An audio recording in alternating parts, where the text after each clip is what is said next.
রাত তখন প্রায় 11টা। গ্রামের সব মানুষ ঘুমিয়ে পড়েছে।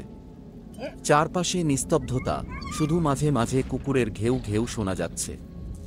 রাজীব শহর থেকে গ্রামে এসেছে তার মামার বাড়িতে। শহরের হট্টগোল থেকে দূরে শান্ত পরিবেশে কয়েকদিন কাটাবে বলে ঠিক করেছে। মামার বাড়ি থেকে একটু দূরেই একটা পুরনো পরিত্যক্ত বাড়ি আছে। গ্রামের মানুষ বলে ওখানে নাকি ভূত আছে, কেউ সন্ধ্যার পর ওদিক দিয়ে যায় না। রাজীব এসব কথা শুনে হেসে বলেছিল, এ তো স্রেফ গাঁজাখুরি গল্প, ভূতপ্রেত বলে কিছু নেই। মামা তাকে সাবধান করেছিল, ভরসা থাকলে যাও, কিন্তু মনে রেখো সবাই বলে কিছু একটা আছে ওখানে।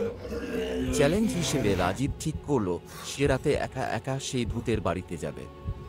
তার হাতে একটা টর্চ, একটা মোবাইল আর একটা পুরনো ক্যামেরা। যদি কিছু অদ্ভুত হয় প্রমাণ হিসেবে রাখবে।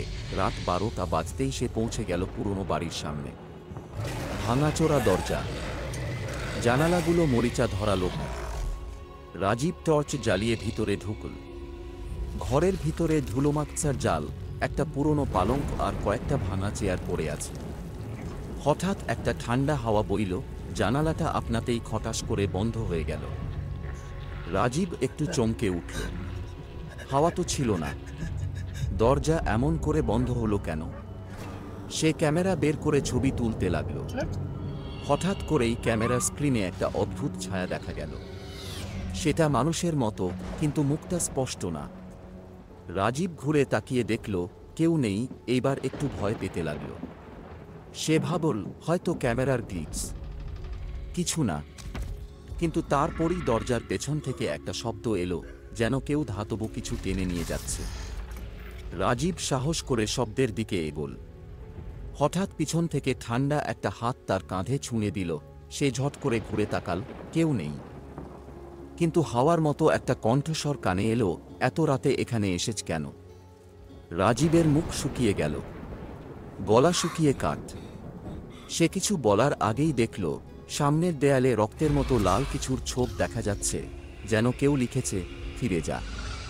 আর এক মুহূর্ত অপেক্ষা না করে সে দৌড়ে বাইরে বেরিয়ে এলো। গ্রামের রাস্তাগুলো তাকে আগের চেয়ে অনেক অচেনা লাগছিল। বাড়ি পৌঁছে সে দরজা বন্ধ করে দম নিয়ে বসল। পরদিন সকালবেলা ক্যামেরার ছবিগুলো দেখতে গিয়ে সে স্তব্ধ হয়ে গেল।